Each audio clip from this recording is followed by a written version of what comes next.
Hi everyone, I hope you had a good Christmas. Hopefully this year's going to be better than the last one, and as we're in another lockdown we're still going to be doing our coaching at home videos. So today we're going to be doing a bit of dribbling and first touch, so lots of ball control, lots of moving with the ball.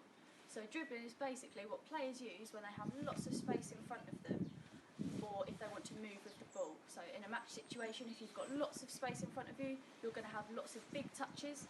If you've not got that much room, you want to keep it close to you, then you're going to have lots of little touches. So we've got to change the touches depending on how much space is in front of us. So the first bit we're going to be working on today is dribbling.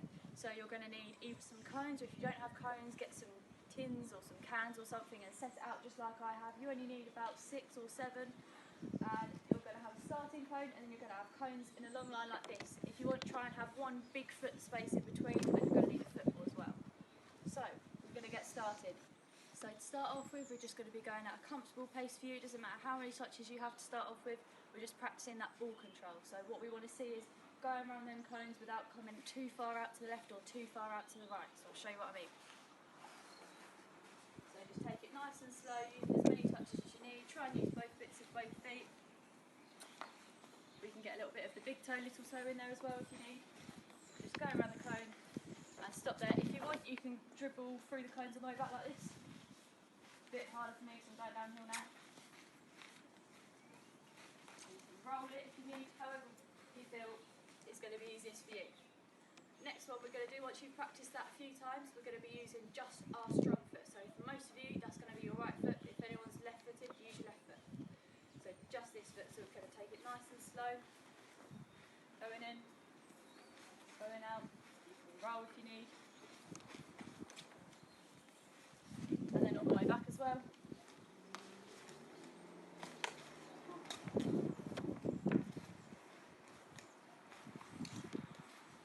And then we go.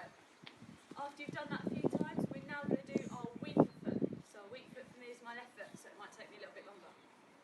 So going up, lots of little touches, take it as slow as you need.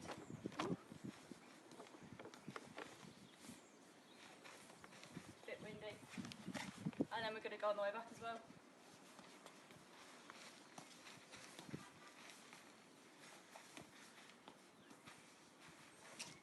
And we're there.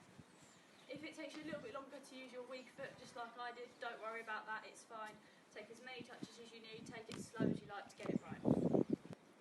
So for this drill as well, what you can do, if you're finding it a little bit easy, you can move the cones slightly closer together. So it's going to be a little bit harder, you have to have the ball under a lot more control. Or you can get someone to put pressure on you. So if you have a sibling or a parent or get a partner, and they can be putting pressure behind you. So you can dribble at the same time, you might have like a 2-second head start, and they've got to try and catch you. So you've got to try and do it under a bit more speed, so you have to dribble a little bit quicker. Another thing we can do is, at the very start over there, you can get someone involved with you, so get a parent or a partner or a sibling, get them to pass you the ball first. You've got to turn, see if you can remember some of the turns that we've been practicing, and then you carry on dribbling however you like. So practice with both feet. You can even practice going backwards if you want, if you think you're up to the challenge. So now that we've been practicing our dribbling and we've done a little bit of ball control, got used to having the ball at our feet again, we're going to be practicing our first touch. So for this you're going to need a partner, so someone in your bubble, get them to come outside in the lovely cold and they can pass you the ball. So what we're going to do is, we're going to set up a square just like this one, have a football, and you're going to stand it in the square. Your partner is going to be standing outside the square. So I don't have a partner at the moment, so I'm going to be using a wall because Will was not feeling very well today. So what we're going to be doing is we're going to pass the ball. In my case, it's going to be to the wall. So you're going to pass the ball to your partner. They will pass you the ball back, and you've got to stop the ball with one touch and pass it back with another touch. So I'm testing you. So you've got only 2 touches to stop the ball and then get it back to them. Progression for this one is, they can pick the ball up and they can roll it to you, so it's going to be a little bit harder, or they can even pick the ball up and throw it in the air. So I'm going to show you how to do a first touch when the ball's in the air. So I'm going to show you with a bounce first, because it's a lot easier rather than just trying to stop the ball if it comes down straight away. So I'm going to pick the ball up. You can always do this on your own just to start off with, and we're going to practice. Ball's there and we're going to stop the ball just in front of us like that. So what you want is your foot is going to cushion the ball down. So you've got to think of your foot as a big pillow. So the ball's coming down and you're going to bring your foot down with the everywhere. So I'm going to show you again. So have a bounce first, bounce and bring it down. So it's just landing in front of you. If you want to practice this just on its own, you can make the square a lot smaller, and you can practice someone's going to throw you the ball and you've got to have a bounce and you've got to stop it and it has to land inside the square. Take 10 different times to have a go at this and see how many you can get in the square out of 10. So I'm going to show you another one. So we're going to try again. Bounce and bring it back. And it's a bit windy. Ooh. Oh, mine's gone out of the square. I'm blaming the wind on that one.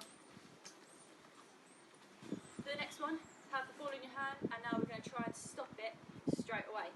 So don't worry about always copying my exact technique. Sometimes you've got your own different techniques that might work for you.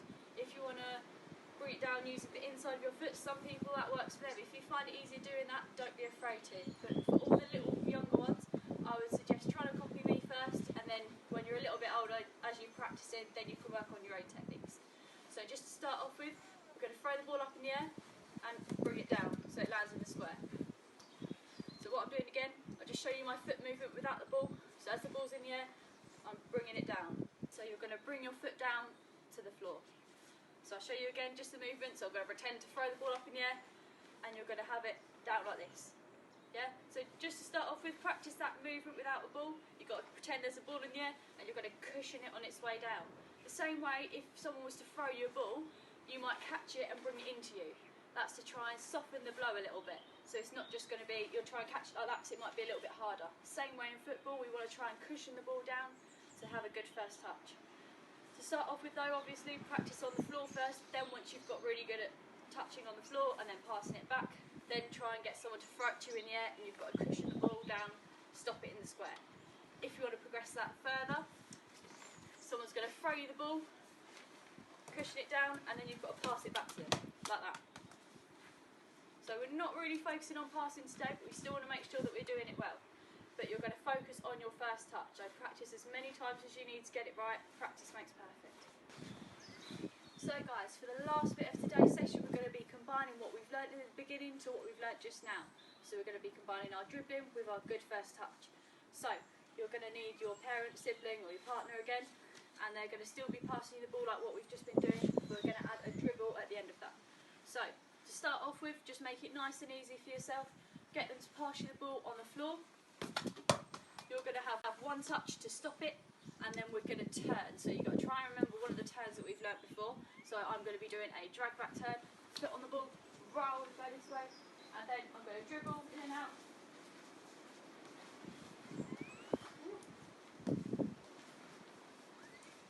Go around and get dribble on the way back as well. Like that. Stop the ball and try again. So do that as many times as you like. A bit of a challenge I've got for you is, can we do it as hard as possible? So for some of you older ones, definitely want to be seeing some of you doing this. So we're going to get our parent, sibling or partner to throw us the ball in the air. We've got one touch to bring it down, turn with it. So I just did an inside cut there. Go up, make sure the clothes are nice and tight for you guys, so you might want to bring them in a little bit more. See, nice and quick dribbling, go around and dribble on the way back. Ooh. And stop there. The best thing for these sort of drills is repeat it as many times as you need to get it right. When I was younger, I had a really bad first touch. The only way I've got it better is through lots and lots of practice. So if you don't have a garden, then you can always go up the local park, bring a family member along with you, and just have lots of fun. So that is it guys for today's coaching at home session. I hope you all had fun and you improved your dribbling and your first touch. Remember to practice lots and lots, and remember to stay safe. Hope to see you all soon. Bye guys.